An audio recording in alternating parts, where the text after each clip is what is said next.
Okay बच्चों, दोबारा मैं आपके सामने आपका सर, ठीक है ना। मैं कल आपको इसके पहले वाले टॉपिक में मैंने आपको एक्सटीरियर एंगल के बारे में बहुत डिटेल समझा दिया था। आप वीडियो जाके ज़रूर देखना, ठीक है ना। आई होप कि आपने देखा भी होगा, वो वीडियो आपको पसंद भी आया होगा, ठीक है ना बच्चों। तो अब मैं एक्सटीरियर एंगल्स के बारे में और आगे डिटेल में आपको कुछ क्वेश्चन कराऊंगा, ठीक है ना। बहुत ही इंपॉर्टेंट क्वेश्चन है जिसको देखना बहुत ज़रूरी है, ठीक है ना। तो आइए देखते हैं क्वेश्चन, ठीक है ना। हमारे सामने मैंने पहले से ही फिगर बना लिया है कि टाइम ज़्यादा ना लगे, मैं आपको एक्सप्लेन कर रहा हूँ, ठीक है ना। एक ट्रायंगल है हमारे पास ए बी सी, ठीक है ना। एक ट्रायंगल हमारे पास ए बी सी है और यहाँ पे एक्सटीरियर एंगल दिया है 130 डिग्री और इस एक्सटीरियर एंगल के इंटीरियर दो अपोजिट एंगल हैं 70 डिग्री और x डिग्री। तो आपको इसी x डिग्री की x की वैल्यू बतानी है कि x की वैल्यू कितने डिग्री होगी। तो क्लास बहुत ही सिंपल है, आपका आंसर अभी आपके मन में आ भी गया होगा, यस, ठीक है ना। बहुत सारे बच्चे बोल रहे हैं मन में कि सर 70 और इसमें से माइनस कर लीजिए तो 60 है। तो लेकिन बच्चे ये तो हमारे मन के भीतर का क्वेश्चन है, अगर ऑब्जेक्टिव क्वेश्चन है तो आप आधे सेकंड में 1 सेकंड में इसका आंसर निकाल सकते हो, ठीक है ना।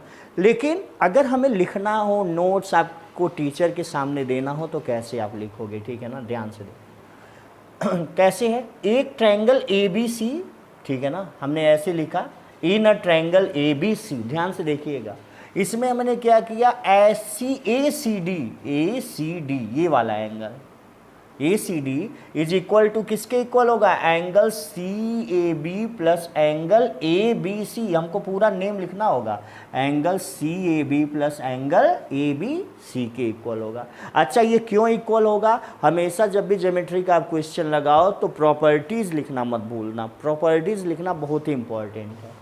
तो ये मैंने यहाँ पे ब्रैकेट में प्रॉपर्टी लिख दिया कि प्रॉपर्टी ऑफ एक्सटीरियर एंगल, ठीक है ना। एंगल को कभी कभी बड़ी क्लास में जाओगे तो ऐसे भी बनाया जाता है, ठीक है ना, प्रॉपर्टीज ऑफ एक्सटीरियर एंगल, ठीक है ना। तो अब हमारे पास ए सी डी की वैल्यू है तो हमने वैल्यू पुट कर दी। सी ए बी की हमारे पास वैल्यू, देखो हमारे पास जो एंगल है ए हम नहीं लिखेंगे, सी ए बी लिखेंगे।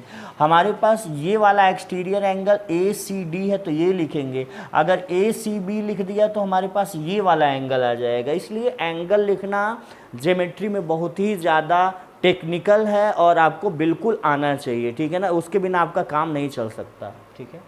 तो ए सी डी जो कि एक्सटीरियर एंगल है 130, सी ए बी इस एंगल की बात कर रहा हूँ 70 डिग्री और ए बी सी जो कि एक्स है। तो बच्चों बताओ फटाक से, यक्स की वैल्यू अगर हमें निकालना है तो 70 इधर आ जाएगा तो क्या हो जाएगा, 130 माइनस 70 दैट इज 60 डिग्री, ठीक है ना। अब हमारे पास एक ऐसा क्वेश्चन है, अब बोल रहा है कि बताओ क्या ये फिगर जस्टिफाई है, क्या ये फिगर सही है। यहाँ पे 100 एक राइट एंगल ट्रायंगल है, एक राइट एंगल ट्रायंगल में ये एंगल 90 डिग्री, ये एंगल 40 डिग्री और ये वाला एक्सटीरियर एंगल 120। तो क्लास देखो यहाँ पे हमको पता है कि एक एक्सटीरियर एंगल अपने अपोजिट दो इंटीरियर एंगल के सम के इक्वल होता है। तो यहाँ पे 90 और 40 130 हो गया, तो ये जस्टिफाई है नहीं है, इसलिए ये फिगर रॉन्ग है, नॉट जस्टिफाई। आप अपने बुक से इसको देख के कर सकते हो। दूसरा वाला फिगर देखो, क्या ये जस्टिफाई है। एक ट्रायंगल पी क्यू आर है जिसमें पी आर, यहाँ पे एस लिख सकते हो, P R S is the exterior angle, ये वाला पी आर एस ये वाला एंगल एक्सटीरियर एंगल, ठीक है ना। तो ये एक्सटीरियर एंगल अपने अपोजिट दो इंटीरियर एंगल के सम के इक्वल होगा। तो देखो ये जस्टिफाई कर रहा है कि नहीं। 110 इज इक्वल टू 85 प्लस 25 होता है कि नहीं होता है, हाँ होता है, ठीक है ना। यानी ये फिगर जस्टिफाई कर रहा है, ठीक है ना। एक और बहुत ही अच्छे क्वेश्चन की तरफ आते हैं, तब तक आपका माइंड डाइवर्ट ना हो जाए। मैं इसको आप पॉज करके नोट कर सकते हो, ठीक है ना। मैं इस क्वेश्चन को एक्सप्लेन करने जा रहा हूँ तो ज़रा ध्यान से आप समझिएगा, ठीक है। बाकी सब मैं रफ कर दूँ, बाकी सब मैंने रफ कर दिया, आप पॉज करके नोट कर लीजिएगा, ठीक है। इस क्वेश्चन पे आपका माइंड कंसंट्रेट करे। देखो बच्चों, हमारे पास एक ट्रायंगल है, ऐसे बना हुआ है, देखो पहले फिगर में बना दो, ऐसे ऐसे एक ट्रायंगल बना हुआ है, ऐसे ए बी और सी, और यहाँ पे एक्सटीरियर एंगल डी है। तो हमको इसकी वैल्यू निकालनी है। देखो मैं फिगर को हाफ हाफ में कर रहा हूँ, ठीक है ना, जिससे आपको समझ में आ जाए, ठीक है ना। इसकी वैल्यू निकालनी है। तो ये एंगल दिया है 45 डिग्री और ये एंगल दिया है 30 डिग्री। तो जल्दी से बताना बच्चों, इसकी वैल्यू कितनी हो जाएगी। We know that A C D is equal to angle B A C plus C B A या ए बी सी, इन दोनों के इक्वल हो गया। तो इसकी वैल्यू 75 डिग्री हो गई, ठीक है ना। A C D is equal to A B C plus B A C, ठीक है ना। और यहाँ पे प्रॉपर्टी लिखना नहीं भूलना, प्रॉपर्टी ऑफ एक्सटीरियर एंगल, ठीक है ना। इसके बिना काम नहीं चलेगा, मैं आपके मार्क्स कट कर लूँगा अगर आपने लिखा मेरी कॉपी पे तो, ठीक है ना। ये एंगल, तो हमको ये पता चल गया ये एंगल है, ठीक है ना, ये 75। देखो फिगर कितना टफ लग रहा है, लेकिन हमारा क्वेश्चन उतना इजी है। हमको इसकी वैल्यू निकालनी थी और फिर हमको इसकी वैल्यू निकालनी थी इस फिगर में, देखो, ठीक है ना। लेकिन अगर हम फिगर को पार्ट वाइज समझे तो हमारा क्वेश्चन बहुत ही सिंपल हो जाएगा। अब देखो ये फिगर ऐसे बना है, ये देखो ऐसे ऐसे, और हमको क्या निकालना है, इसकी वैल्यू निकालनी है। अगर हम थोड़ी देर के लिए ऐसे, मैं इस फिगर को इरेज कर दूं, ध्यान से समझना बच्चों, अगर मैं इस फिगर को ऐसे थोड़ी देर के लिए इरेज कर दूं ऐसे, क्योंकि इसका काम ख़त्म हो गया है मेरे पास, ठीक है ना। तो अब देखो इसकी वैल्यू 50 डिग्री दिया है, 50 डिग्री, ठीक है ना। तो ये बताओ बच्चों, ये वाला एंगल क्या कहलाएगा, ये पॉइंट ई है, ये वाला पॉइंट ई है। तो A E D is the exterior angle, A E D is the exterior angle किस ट्रायंगल में, in triangle E C D, ये वाला ट्रायंगल, इस ट्रायंगल में, ये वाले, इस वाले ट्रायंगल में, ध्यान से समझना, इस वाले ट्रायंगल, ठीक है ना। ये वाला एंगल क्या हो जाएगा, एक्सटीरियर एंगल। तो एक्सटीरियर एंगल अपने अपोजिट दो इंटीरियर एंगल के सम के इक्वल होता है। तो ये लो तुम्हारा ये वाला भी काम, ये वाला तो 75 आ ही गया था ना, इसकी वैल्यू 75 आ गई थी, तो इसकी वैल्यू क्या होगी 125 डिग्री, ठीक है ना। तो बच्चों ऐसे ही हम क्वेश्चन को समझते हैं, ठीक है ना। तो लिखेंगे कैसे, now in triangle E C D angle A C D is the exterior angle. तो ई क्या लिखोगे, A E D is equal to ये वाला एंगल, ए ई डी ये वाला एंगल किसके किसके इक्वल होगा, अपने अपोजिट ई सी डी और ई डी सी के, ये देखो ई सी डी और ई डी सी के इक्वल होगा। तो ई सी डी की वैल्यू 75 और ई डी सी की वैल्यू 50 डिग्री ऐड कर दिया तो इसकी वैल्यू आ गई, ठीक है ना। क्लास एक चीज़ मैं बहुत ही ज़्यादा इम्पॉर्टेंट आपको अब बताने जा रहा हूँ, जो बहुत ही ज़्यादा इम्पॉर्टेंट है। आप प्रॉपर्टीज ऑफ ट्रायंगल्स में उसको बिना जाने आप आगे नहीं बढ़ सकते हो, ठीक है ना।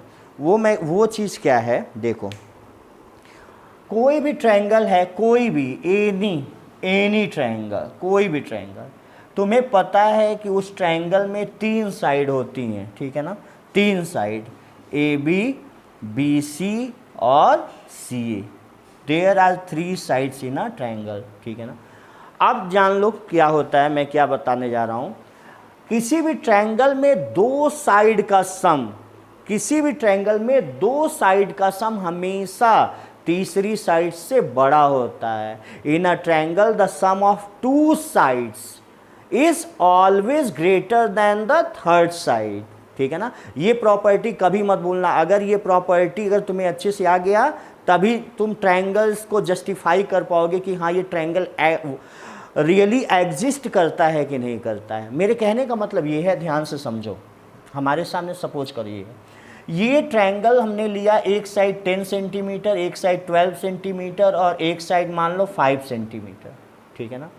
तो क्या ये ट्रायंगल है, तो हम देखो कैसे लिखेंगे। 5 है हमारे पास 10 है, हमारे पास 12 है। तो ये वाला ट्रायंगल अगर मैं ए बी की बात करूं तो दैट इज ग्रेटर देन, कौन सा greater than, 12 + 10 is greater than 5।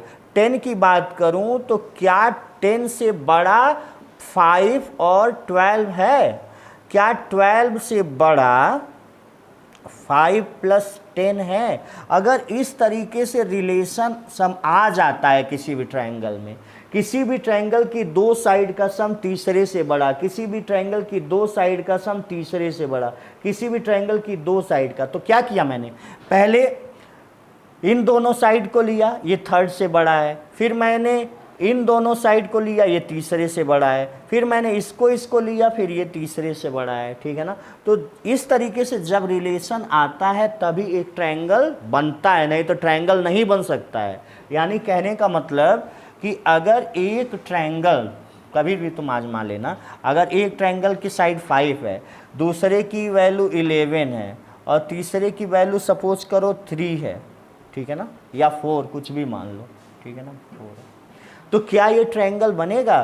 तो यहाँ पे देखो, सपोज करो 5 और 4 को ही मैंने ऐड कर दिया, तो ये किससे बड़ा होना चाहिए? 11 से बड़ा होना चाहिए, है नहीं है, तो यही कह दोगे दिस ट्रायंगल नॉट फॉर्म, मतलब तुम्हारा ट्रायंगल बनेगा ही नहीं, ठीक है ना। तो तुम नोट कर लो कहीं पे किसी जगह पे कि एक ट्रायंगल तभी बनता है जब उस ट्रायंगल की दो साइड का सम तीसरी से बड़ा हो। यानी तुम्हें ऐसे भी क्वेश्चन आ सकते हैं, ठीक है ना। अगर एक ट्रायंगल दिया ABC, ठीक है ना, तो अगर आ गया बताओ AB प्लस BC का रिलेशन, AB हो गया, BC हो गया और ये तीसरा CA हो गया, का रिलेशन क्या होगा? तो यहाँ पे तुम बॉक्स में क्या लिखोगे? Greater than CA। इसी तरीके से AB BC हो गया, अगर हम यहाँ पे AB ले लें और इसके साथ क्या बचा? BC और CA, तो BC और CA का सम क्या होगा? AB से बड़ा होगा, तो ऐसे लिख दिया, ठीक है ना। अब AB BC CA, तो यहाँ पे BC ले लो और बचा क्या हमारे पास? AB और CA बचा, ठीक है ना। तो एक बॉक्स बनाओ, AB प्लस CA का सम हमेशा क्या होगा? BC से बड़ा होगा, ठीक है ना। तो ये प्रॉपर्टी हमेशा तुम्हें लर्न रखना होगा, ठीक है ना, तभी तुम एक ट्रायंगल को अच्छे से समझ सकते हो, ठीक है क्लास।